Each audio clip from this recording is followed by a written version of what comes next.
c'était de réintroduire qu'on peut voir au quotidien dans la culture anglaise.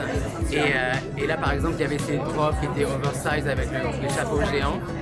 C'était plus ou moins la petite fille qui venait piquer la robe de sa mère, essayer de représenter cette maturité. Et ensuite, c'était juste un jeu de mixer différentes pièces assez inattendues et en faire une silhouette un peu extravagante et décalée. Et essayer d'éviter d'être dans le classicisme, mais essayer toujours de jouer avec, on va dire, le breaking, to make the silhouette more unexpected.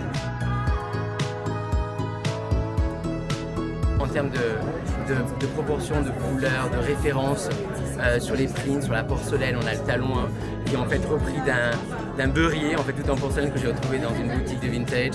Et ensuite ça a été plutôt de regarder ce qui se passait autour de moi, de faire des week-ends dans le countryside et essayer de récupérer des références et des moments qui m'ont touché personnellement.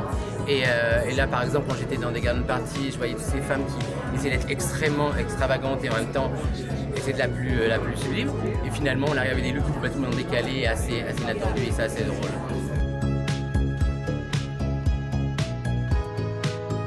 On essaye de voir comment on peut changer les systèmes, la manière de présenter une collection, de présenter un show, de pouvoir avoir les produits accessibles directement.